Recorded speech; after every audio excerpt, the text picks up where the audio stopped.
সর্বশেষ ভিডিওতে আমরা দেখেছিলাম যে আমরা যদি কোনো বক্ররেখা থাকে এই xy তলে এবং আমরা এটাকে পরিমাপ করি খুবই সাধারণ একটি পরিমাপক দিয়ে, এবং আমরা আরেকটি পরিমাপক তৈরি করতে পারি যেটা আসলে এই একই বক্ররেখা কিন্তু এটা বিপরীত দিকে যায়। তো এটা এখানে শুরু হয় এবং এখানে যায়। তো যেহেতু টি এ থেকে বি পর্যন্ত যায়, এটা প্রথম পরিমাপকের বিপরীত দিকে। তো আমরা শুরু করেছিলাম টি সমান এ এখানে, এবং এটা এভাবে উপরে যায়। তো এখন প্রশ্ন হলো যে আমরা এই ভিডিওতে যেটা উত্তর দিয়ে যাই যে এই স্কেলার ক্ষেত্রের একটি রৈখিক সমাকলন এই বক্ররেখার উপরে, আচ্ছা এখানে আমার এই স্কেলার ক্ষেত্র এটা হচ্ছে x এবং y এর একটি ফাংশন, একটি রৈখিক সমাকলন একটি স্কেলার ক্ষেত্রের উপরে একটি বক্ররেখার জন্য এটা কিভাবে সম্পর্কিত আরেকটি রৈখিক সমাকলন যেটা হলো এই স্কেলার ক্ষেত্রের উপরে একই বক্ররেখা কিন্তু বিপরীত দিকে এটার সাথে। অর্থাৎ এখানে প্রশ্ন হলো যে আমরা যদি এই একটি স্কেলার ক্ষেত্রে আমরা বিপরীত দিকে যাই তাহলে এটা কি রৈখিক সমাকলনে কোনো প্রভাব ফেলে কিনা, এবং পরবর্তী ভিডিওতে আমরা দেখব যে ভেক্টর ক্ষেত্রে এটা কোনো প্রভাব ফেলে কিনা। এখন দেখা যাক যে আমরা এটার ব্যাপারে কোনো ছোট ধারণা পেতে পারি কিনা, যে আমাদের উত্তরটা প্রমাণ করার আগে এটা কেমন হতে পারে। তো আচ্ছা আমি এটা প্রথমে এটা আঁকি, আমি খুব ছোট একটা চিত্র আঁকি। আচ্ছা আমি একটু নিচে করি, আমার মনে হয় যে আমার একটু বেশি বাস্তবিক হওয়া প্রয়োজন। তো আমি আমার y অক্ষ আঁকি, আর এটা হলো আমার x অক্ষ, এবং তারপর এটা হচ্ছে আমার z অক্ষ। এখন আমি একটি স্কেলার ক্ষেত্র আঁকি, আমি এটার অংশ আঁকবো। তো এটা হলো আমার স্কেলার ক্ষেত্র, এটা হলো ফাংশন অফ x এবং y। এই xy তলের যে কোনো বিন্দুর জন্য আমরা একটি উচ্চতা যুক্ত করতে পারি যেটা হলো এই তলকে সংজ্ঞায়িত করে। তো এটা হলো স্কেলার ক্ষেত্র, এবং আমি এখানে একটি বক্ররেখা আঁকি। তো ধরা যাক যে এটা হলো আমার বক্ররেখা c, ঠিক এটার মতো। এবং যে উপায়ে আমরা এটা প্রথমে সংজ্ঞায়িত করেছিলাম যে আমি এখানে শুরু করেছিলাম যে আমরা ওই দিকে যাচ্ছিলাম, তো এটা ছিল আমাদের বক্ররেখা c। এবং আমরা জানি যে কিছু আগের ভিডিও থেকে যে এটা প্রত্যক্ষ করার উপায়, এই রৈখিক সমাকলন কি বোঝায় তা হলো যে আমরা একটি ক্ষেত্রফল বের করার চেষ্টা করছি একটি পর্দার জন্য, যার ভিত্তি হলো এই বক্ররেখা দ্বারা সংজ্ঞায়িত এবং এর ছাদ সংজ্ঞায়িত হলো এই তল দ্বারা। তো এটা হলো স্কেলার ক্ষেত্রটির দ্বারা। তাহলে আমরা আসলে এটাকে তুমি কাগজ বলতে পারো বা দেয়াল বলতে পারো, তো এটার ক্ষেত্রফল বের করার চেষ্টা করছি। এখন যদি আমরা একই সমাকলন নেই কিন্তু এটা আমরা বিপরীত বক্ররেখা নিয়ে নিই, তো এইদিকে উপরে যাওয়ার পরিবর্তে এটা বিপরীত দিকে যাচ্ছে। তো আমরা এখন এই বক্ররেখাটি নিচ্ছি এবং এটা উপর থেকে নিচে যাচ্ছে, কিন্তু এখন ধারণাটি এখনো একই থাকছে যে তুমি জানো আমি জানি না যে কোনটা সি এবং কোনটা নেগেটিভ সি, কিন্তু আমি সংজ্ঞায়িত করতে পারি যে এই পথ এইদিকে এটা হচ্ছে সি এবং তারপর এটা হচ্ছে নেগেটিভ সি, এখানে শুরু করবে এবং এটা পেছনে যাবে। তো এটা দেখায় যে যে কোনো একটি ক্ষেত্রে এটা কোনো ব্যাপার না। তো আমি কি করছি, আমি বক্রাকার কাগজের টুকরার ক্ষেত্রফল বের করতে যাচ্ছি। আমার এখন আমার মনে হচ্ছে যে আমরা এই দুটোতেই একই ফলাফল পাবো, অর্থাৎ আমরা যেদিকেই যাই না কেন এই কাগজের ক্ষেত্রফল এটা একই থাকবে। আমি কোনো কিছু প্রমাণ করিনি, কিন্তু দেখে মনে হচ্ছে যে এই দুটোই এক হবে। আচ্ছা এটাকে আমি আরো পরিষ্কার করে লিখি। দেখে আমি ছোট একটি ডিএস নিচ্ছি, অর্থাৎ এই দূরত্বের একটি পরিবর্তন খুবই ছোট, এবং তারপর এটার সাথে আমি গুণ করব এর উচ্চতা। এটা হলো এক প্রকার ডিফারেনশিয়াল, এটা ক্ষেত্রফল বের করার জন্য, এবং আমি এটা কিছু সংখ্যক এগুলি যোগ করতে যাচ্ছি একসাথে এই ক্ষেত্রফল পাওয়ার জন্য। তো এখানে আমি একই জিনিস করছি, আমি ছোট একটি ডিএস নিচ্ছি এবং মনে রাখবে যে এই ডিএস সবসময় পজিটিভ হবে যে উপায়ে আমি এটা পরিমাপ করেছি। তো আমরা এখানেও আরেকটি ডিএস নিচ্ছি এবং এটাকে আমরা গুণ করব এর উচ্চতা দিয়ে, এবং আবারও আমরা ক্ষেত্রফল পাবো। এবং তুমি এটা জানো যে আমরা যখন একটি সাধারণ সমাকলন করি, যখন একটি সাধারণ সমাকলনে আমরা সীমা নেই a থেকে b পর্যন্ত, ধরা যাক f of x dx এর জন্য, আমরা জানি যে আমরা যখন এই সীমাগুলোকে স্থানান্তর করি তাহলে আমরা একটি ঋণাত্মক মান পাই। তাহলে এটা সমান আমরা লিখতে পারি যে নেগেটিভ ইন্টিগ্রাল b থেকে a পর্যন্ত f of x dx এর জন্য। এবং যে কারণে এটা হয় তা হলো তুমি এটা এভাবে কল্পনা করতে পারো যে তুমি যদি এখানে a নাও এবং তারপর এটা হলো b এবং এটা আমার f of x, যখন তুমি এটা এই উপায়ে করো তখন তোমার এই dx গুলো সবসময় ধনাত্মক হবে যখন তুমি এই দিকে যাও, এবং এটা সবসময় ধনাত্মক হবে, অর্থাৎ বামের সংখ্যাটি এই ডানের সংখ্যা থেকে বড় হবে। এবং এইখানে তোমার যে dx এটা ঋণাত্মক হবে, কারণ এখানে তোমার dxটা এটা বিপরীত দিকে যাচ্ছে, অর্থাৎ b থেকে a পর্যন্ত যাচ্ছে, এবং এই জন্যই আমরা এখানে একটি ঋণাত্মক চিহ্ন দিই। এখানে উচ্চতা সবসময় একই হতে যাচ্ছে, অর্থাৎ তার সবসময় f of x হবে, কিন্তু তোমার x এ পরিবর্তন হলো একটি ঋণাত্মক পরিবর্তন, এবং তুমি যখন b থেকে a তে যাও, তো এই কারণে তুমি ঋণাত্মক একটি সমাকলন পাও। এবং আমি এটা যে উপায়ে এঁকেছিলাম সেটা হলো যে এটা এই তলটি এঁকেছিলাম এক্স ওয়াই তলের উপরে, তো এটা হলো এফ অফ এক্স এবং ওয়াই, এটাও ধনাত্মক হবে। তাহলে এটা দিয়েও বোঝা যায় যে আমাদের ক্ষেত্রফল আসলে একই হওয়া উচিত।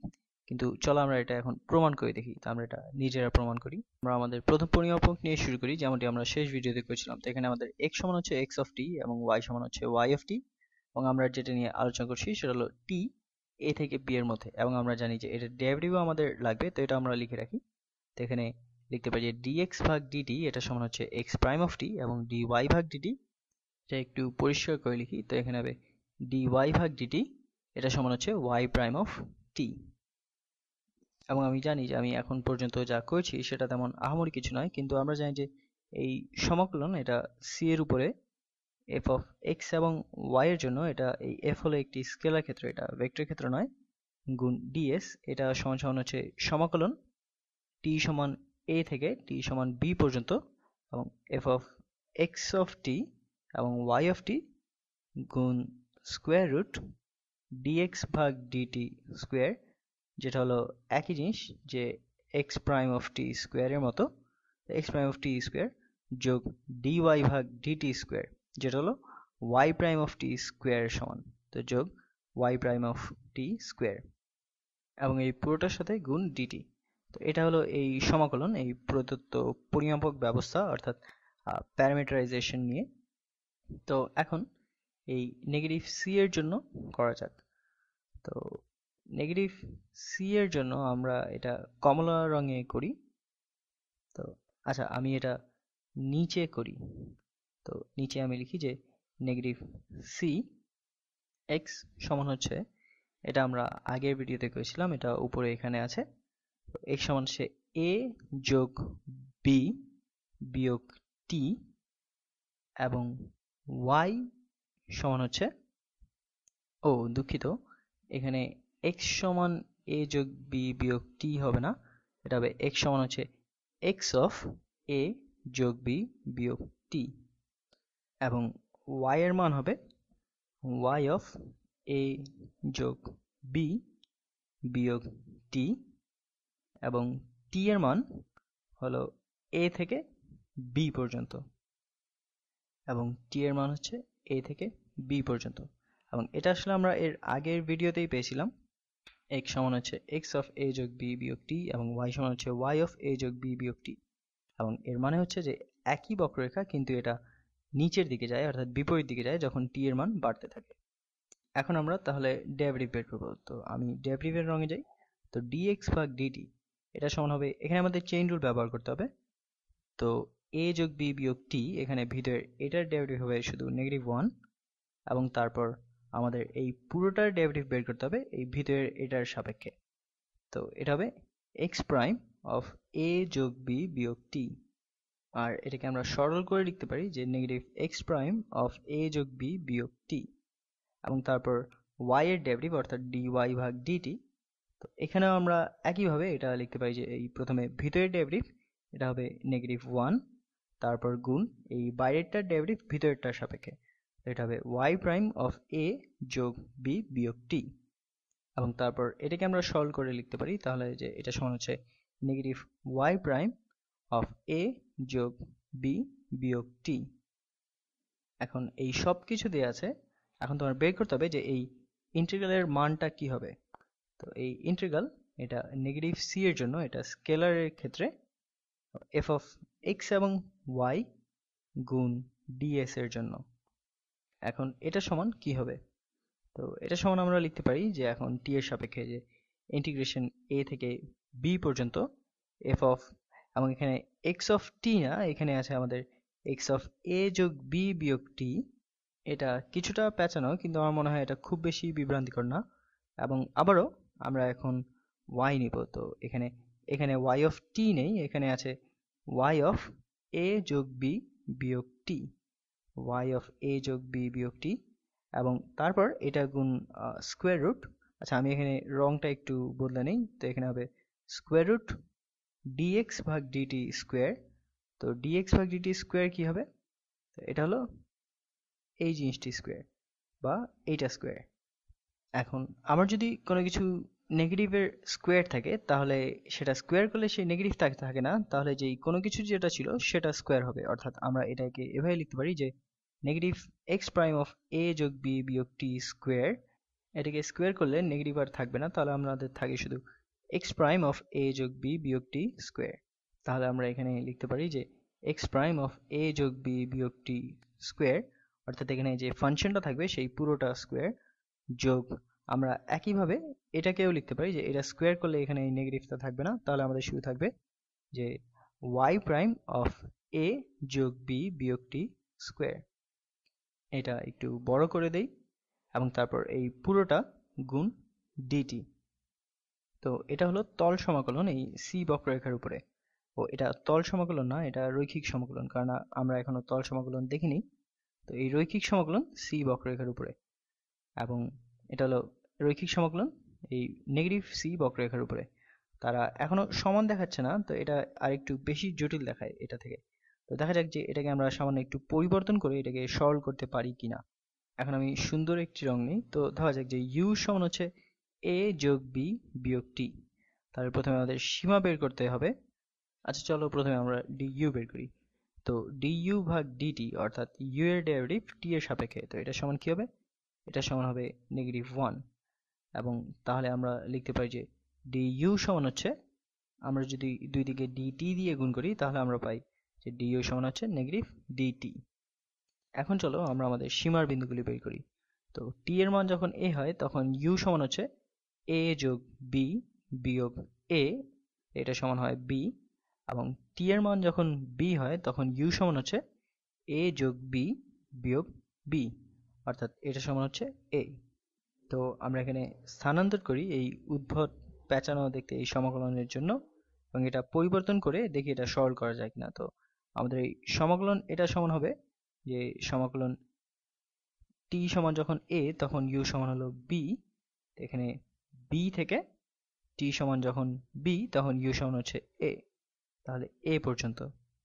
এবং এফ অফ এক্স অফ এই পুরো জিনিসটা হচ্ছে ইউ, তাহলে এটা হবে এক্স অফ ইউ, এবং y অফ এটাও ইউ, তো এটা হবে y অফ ইউ, এবং এইটা গুণ square root x prime of এই পুরোটা এখানেও ইউ, তো এটা হবে এক্স প্রাইম অফ ইউ পুরোটা স্কোয়ার, যোগ y প্রাইম অফ এটাও এখানে ইউ, তো এটা হবে y প্রাইম অফ ইউ পুরোটা স্কোয়ার।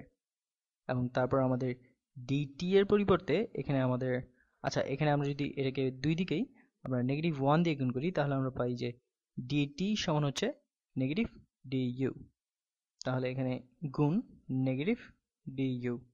আচ্ছা এখানে এটা যদি বিয়োগ মনে না হয় তো আমরা এটা বাইরে লিখি একবারে, তো এটা নেগেটিভ।